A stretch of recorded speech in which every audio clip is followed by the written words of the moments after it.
Hello everybody, welcome to Snyder's Inc. Hope you're having a great Tuesday. We got another reaction for you video. We have another reaction video for you guys.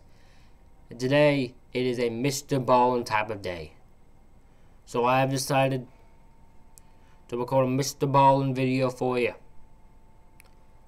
And this is, Don't Buy the Serial Killer's Mansion, The Haunting of Fox Hollow Farm. I have no idea anything about this. I don't know anything about this. So, I think it's time to get into it. Are you guys ready? I'm ready. Let's go. Before Herb Baumeister would become a prolific, horrible serial killer, he was a pillar of his community. He was a doting father. He was a loving husband. His neighbors enjoyed spending time with him because he was high energy and he threw great parties. But what people didn't know from outward appearances is that he was schizophrenic and had been diagnosed at a young age. He also had this deep obsession with death and dying that he could never quite shake. His morbid... That's always worse. When someone get out of there, get away from a person, they have this obsession with death or dying, get away from them. There's a serial killer in the making with them, I'm telling you. Obsession would ultimately take over, and he would go on to end the lives of nearly 24 young men in Indiana. Oh my God, that's 24. He almost killed 24 people. What the hell? Why? Because his obsession with death? Oh my God, no. What happened to the people, man? What happened to the intelligent people, man?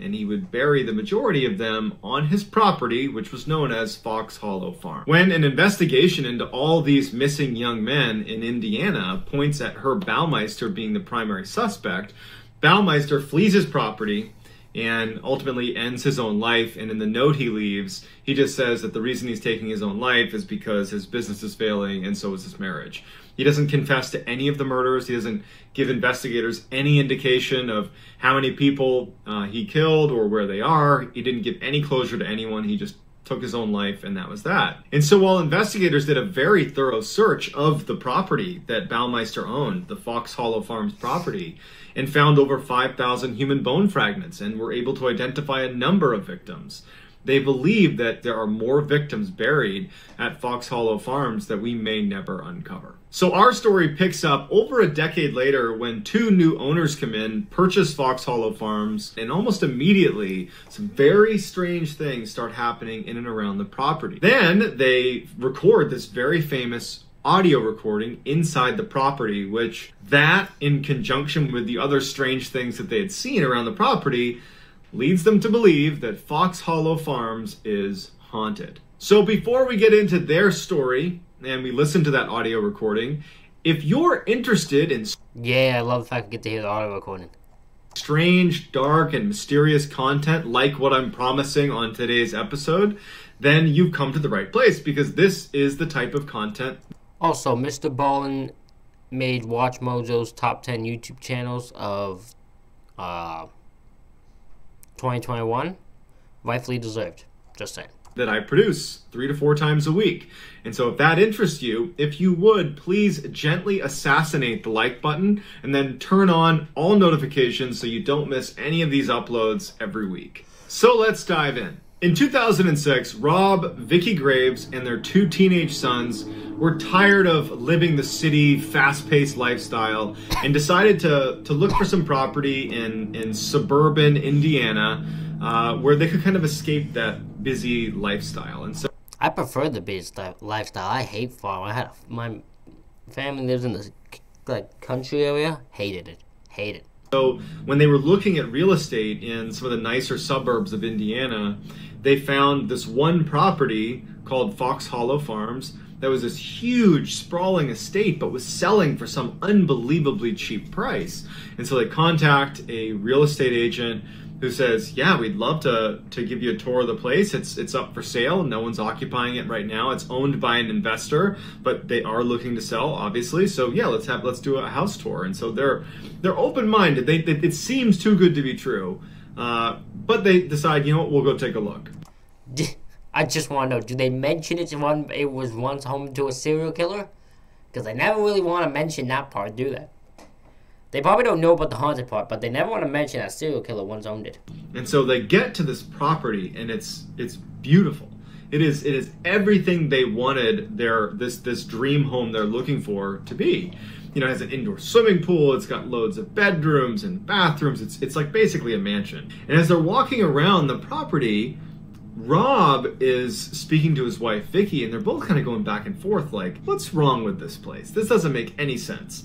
Rob starts to wonder, wait a second, I think I've heard of this place on TV before. And he's having like an epiphany.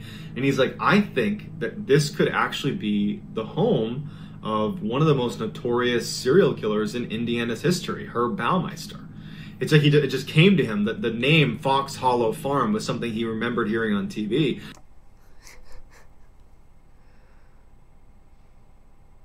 I love the fact that he heard it that he remembers hearing about it, and it came to him. Although, in all fairness, I remember it way before. The more that I hear, I'm like, nah, man, no. Oh, hell no, is what I be saying.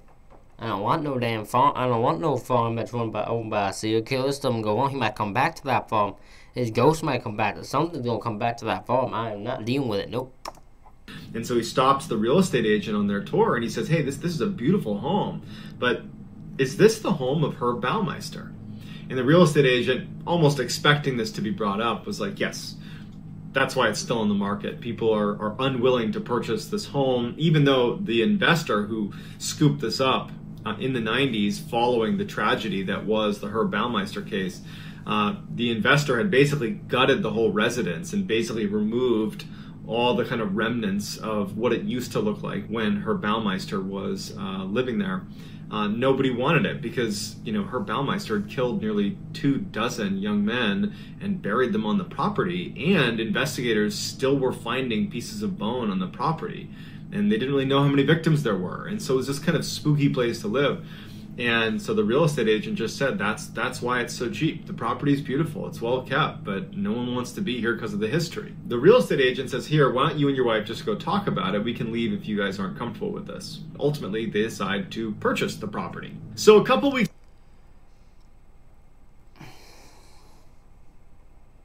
I don't know what I'd do if I was in that thing. I probably would not buy it still. I'd probably be like everybody else. I'd be like, nah, it's too weird. It's too weird knowing what has gone on in that property. I wouldn't want to walk around the place.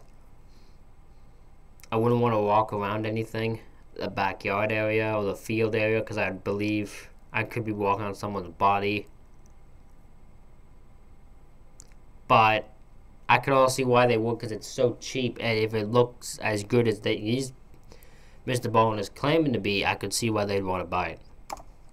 Weeks later, Rob and Vicky and their 2 teenage sons move into Fox Hollow Farms, and they love it. I bet you the teenagers love it. I know the mind of a teenager. I bet you the teenager's like, I can live in a place a serial killer wants it. Oh, hell yeah. I guarantee you. I don't know for sure. I might be wrong. But I believe that. I bet you that teenager. The teenagers love the fact they're living in a house that was once owned by a serial killer. I bet you. And especially their 2 teenage sons loved swimming in the pool. And they had gotten in the habit of basically running around outside and then tracking in dirt and gravel into the swimming pool. And so one day, Vicky is vacuuming up some of this dirt and gravel that had gotten inside of the area around the pool.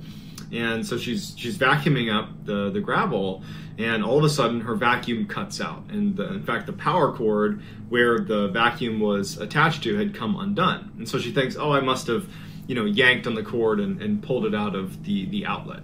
And so she goes over and she plugs it back in, and she goes back to vacuuming up the gravel that was in the pool. And so as she's doing that, it goes out again, which surprised her because she remembered thinking to herself, like, don't yank on the cord because you just unplugged it. And she turns around, and now the cord from the vacuum and the outlet it was plugged into are separated by about a foot. That it was as if it had been like yanked out pretty hard. And she's thinking to herself, like, did I just yank on it again? Like, am I wrapped on a chair or something? Like, how did I yank it out, and how did it move a foot away from the outlet? And so after she plugs it in, she checks it and kind of yanks on it. to make sure it's not falling out on its own. Like it's not a, kind of weak connection to the port. And it's not. It's in there secure. And she goes back to vacuuming, and she's looking over her shoulder and checking the outlet as she's vacuuming, like wondering like what was causing it to pop out of the socket like that. And as she's looking at it, she watches it pop out of the socket again, except it didn't just fall to the ground. It like jumped out, as if there was a surge of electricity that, popped it out of the socket or something. And she drops the vacuum because it startled her, and she didn't know what to make of it. I'd do the sad thing. I'd be like, the more I see pop, I'd drop it. I'm like, okay, I'm not touching you no more. I'm not touching that vacuum no more. That vacuum is clearly the problem here. I ain't touching it. Nope, I'm not touching it. Bob worked at a car dealership, and one of his employees... I'd probably throw that vacuum down the field with the cord, and I would go to my... If I was the wife, I'd go to the husband, I'd go get a new vacuum. Well, there's something wrong with this one. It keeps coming unplugged, and it's popping out of sockets. It's really weird. We're going to get a new vacuum. Joe was chronically late. And it got to the point where Rob's like, Joe, what's going on? Like, why are you always late? And Joe said, I live over an hour away, and I can't get here on time. I got to find somewhere, to live that's closer to the dealership.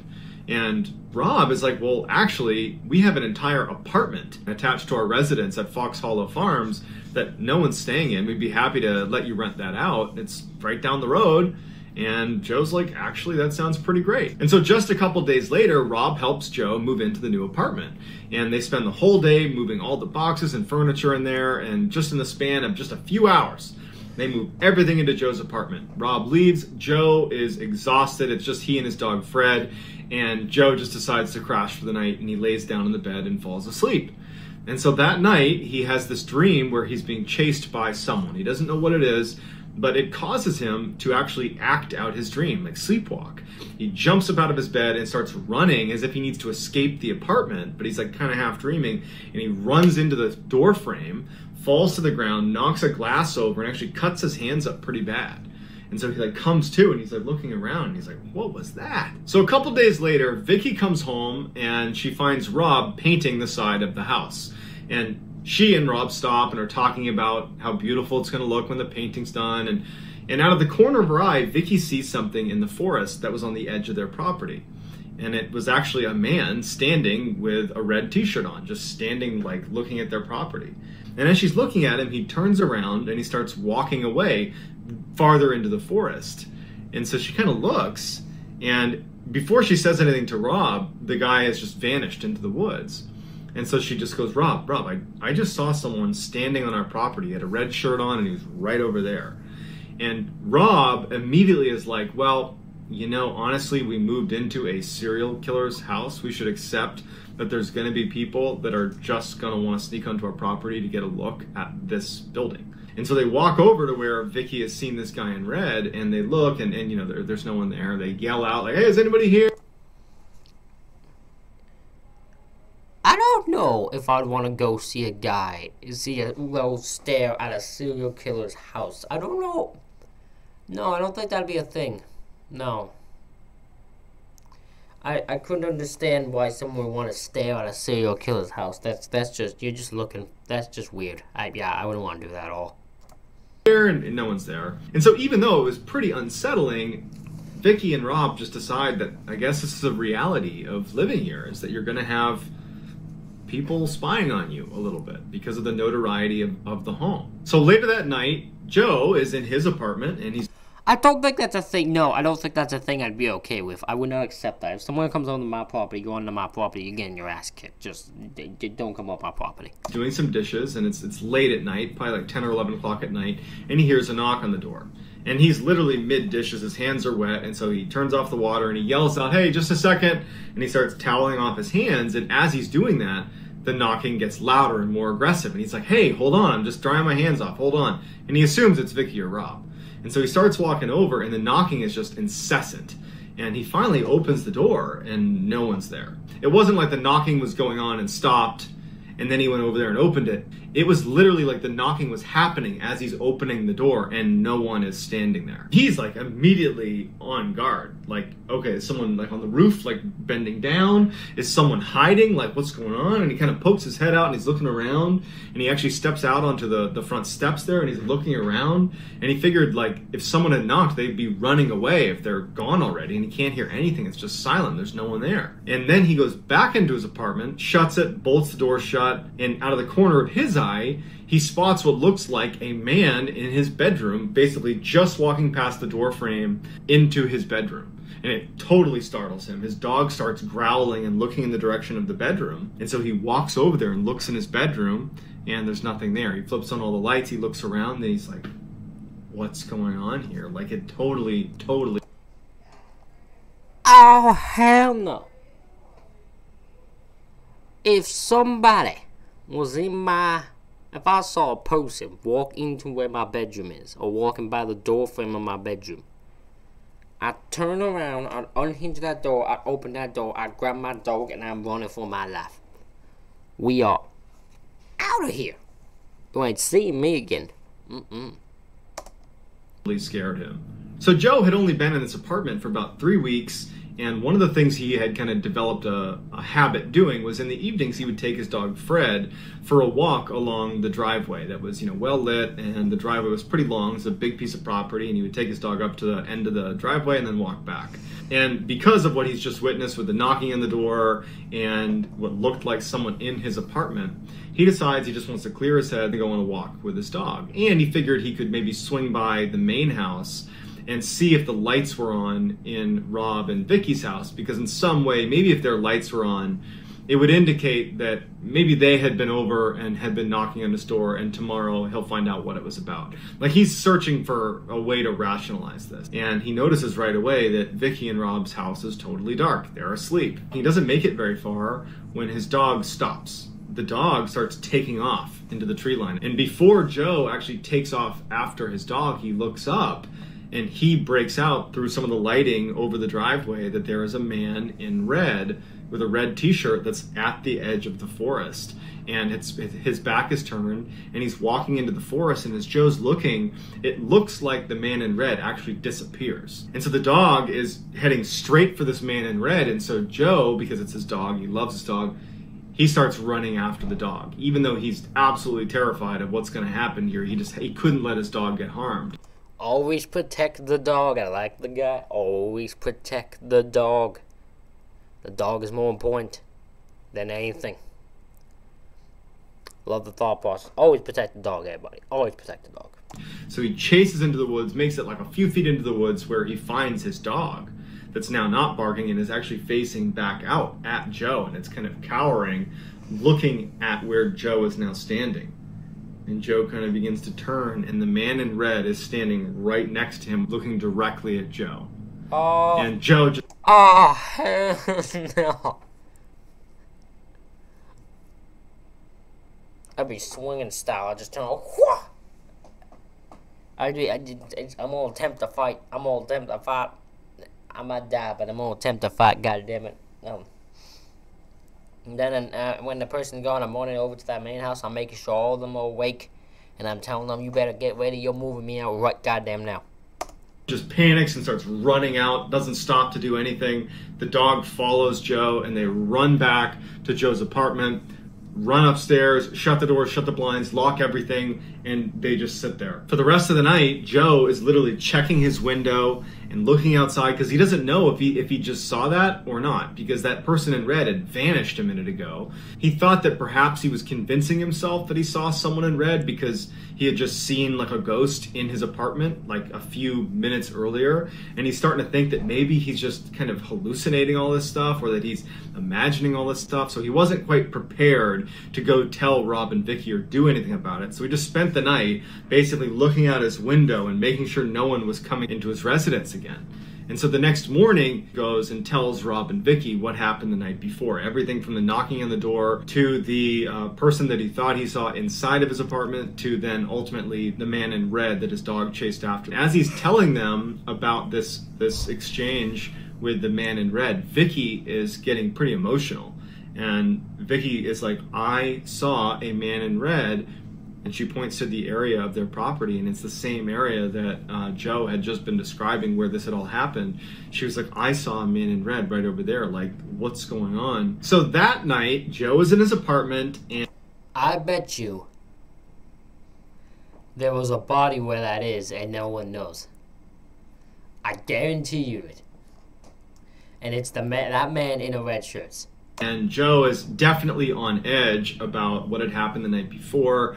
He's increasingly almost listening for noises outside because of how scary the night before was. And he forgoes his walk on the driveway with his dog. I think he's pretty much done doing that after that encounter. And as he's in his apartment, he hears knocking on the door again. And he yells, "Who is it? Who's at the door?" And no answer, but the knocking continues, and it's one of those knockers. It's the actual knocker on the outside of the door that's being hit over and over again. He can see the door actually shaking from how hard this is being banged against the door. And finally, after like poking his head out and seeing no one, he rips the door open, and no one's there. And he looks at the door itself, and the knocker is perpendicular to the ground, like someone's holding it up, but no one's there. And as he's looking at it, it swings down and knocks the door one last time. Oh, hell no. Oh, hell no, man. No. I'm out. I don't know how I wouldn't be living in that. No, I will not be living in that house. I don't want nothing to do with that. He slams the door shut, locks it, and he's absolutely petrified. He sees the doorknob on the door start to turn. He can hear the sound of the spring tightening as the doorknob slowly turns all the way over into the open position. The door's locked, but the doorknob's been twisted. And he's looking at the door, and then there's silence after the doorknob's being held in the, call it, open position. And then all of a sudden it bursts open, breaking the lock. No one's outside. And he looks at it, and he's... Oh, hell no. I won't keep repeating because I don't want to be in this situation. I don't want no one to deal with this situation. I'm good. Bye-bye. I'm good. I don't want nothing to do with that. Nope. Absolutely frozen for a second, and then he just runs out of his apartment to see who is doing this. No one's there. When he turns around and looks into his apartment, he sees a man in white, not in red, who is soaked head to toe, screaming and running towards him, who runs out of the apartment past him and vanishes into the air. And so he takes off. Joe, he's not sticking around, grabs his dog, runs to Rob and Vicky's, and he goes in and tells them what happened. Joe, Rob, and Vicky are so scared that now they're not trying to rationalize that this wasn't a ghost, let's say. They're trying to convince themselves that this is a friendly ghost, that these are the victims of Herbert Baumeister that have been tormented by Baumeister, but they're here because they're trapped here. That man you saw in your apartment, that was a victim of Herbert Baumeister, escaping from Herbert Baumeister. The man in red, that was a victim of Herbert Baumeister. We're dealing with the victims here because so many people had their lives snuffed out here. Interesting. So these people, instead of going with the, oh, it's not a ghost, because they did that for a while, they then decide, okay, these are ghosts, but they're the victims. They're not the man himself. Interesting. I'm so interested that that's such an interesting thought process to go through, where you're like, okay, no, it's the victim. It's not him, it's the victim. They're just trying to escape, and but they're trapped here. Interesting. And so it isn't really calming them, but it's like they're creating a narrative that fits what's happening. Because without a story, this is impossible to understand. And so they really start to believe that what they're experiencing is a haunting, but it is of Herb Baumeister's victims basically acting out their final moments, or kind of leading them to, what happened to these victims. And so that night, Joe, Rob, and Vicky start going online and researching who the victims were, the known victims of Herb Baumeister. And there's images of all of these different victims. And as they're scrolling through all the pictures, Joe stops them on one and he goes, "That's the guy that was in my apartment. It looks exactly like the guy that was soaking wet, screaming, that ran out of my apartment." like that confirms, this is a confirmation to the three of them, that the entity they're experiencing in this property is definitely the victim. So they do feel reassured at this point, scared, but reassured that these are the victims. And so they start really aggressively researching the Baumeister case, and they come to realize that there's actually a number of victims, more than likely, that have not been uncovered, that have been buried on this property, only lending in their mind more credibility to the idea that this is a property that is haunted by the victims of Herb Baumeister. And so after a couple of days where there isn't much activity, Joe decides to go for a walk in the woods in the same area where the man in red had been seen by Vicky and by himself a couple days earlier. And he just decides, in broad daylight, I'm going to go for a walk with my dog out in the woods. And so he starts walking in that direction, and literally sitting on the leaves, like practically on the trail in plain sight, is a human bone. It's a femur bone just sitting on the trail. Like, the idea that that bone wouldn't have been located during the extensive search for bones on this property is nearly impossible. To Joe, the way he described it is, I feel like that bone was left there for me to discover it.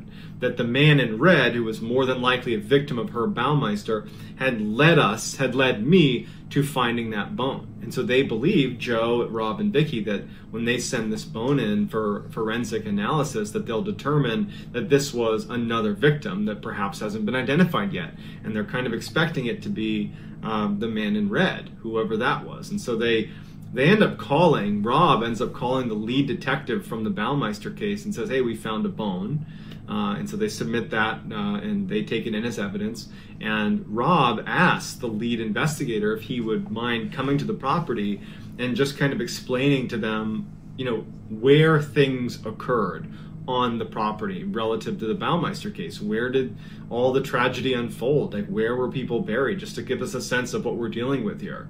And so the investigator agrees, and the investigator comes. I'm surprised the investigator would do that, because to me it sounds like something the investigator would just refuse to do, because it's not their business. Also, if you would think, you'd probably think he had a question. He had questions when it comes to, we need to know what we're dealing with. Like, what are you dealing with? What do you need to know what you're dealing with?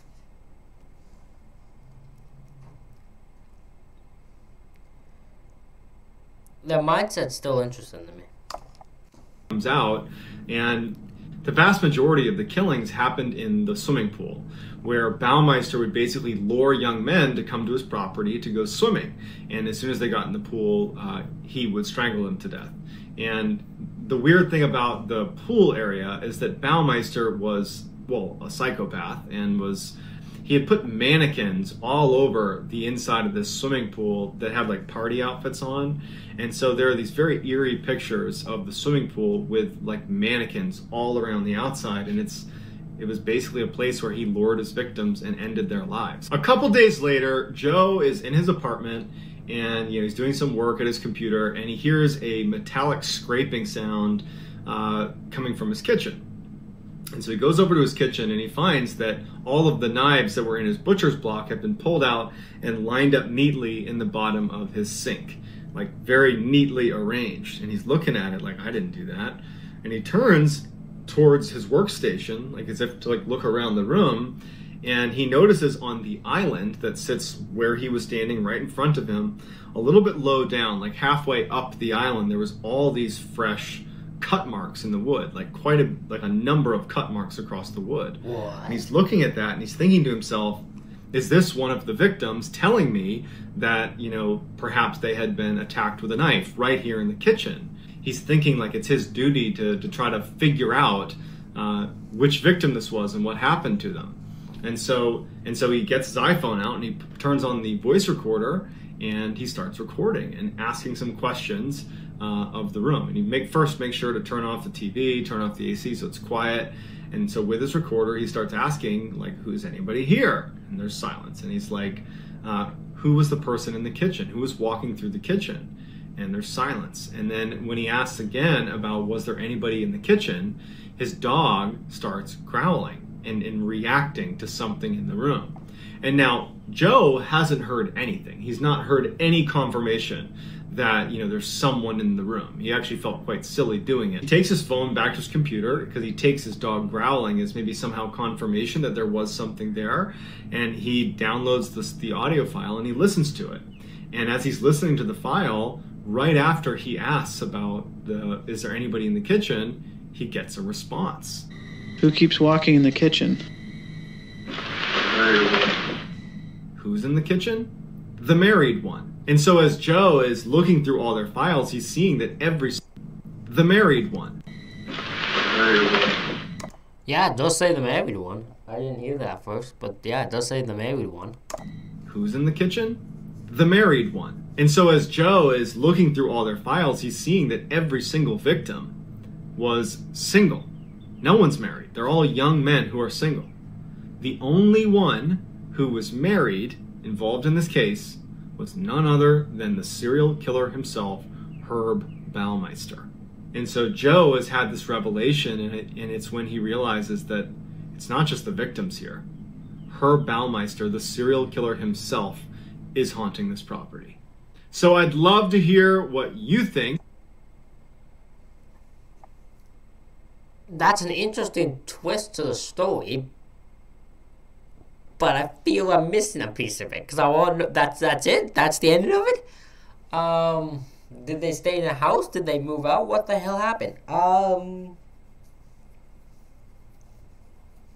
Yeah, the fact that Herb is also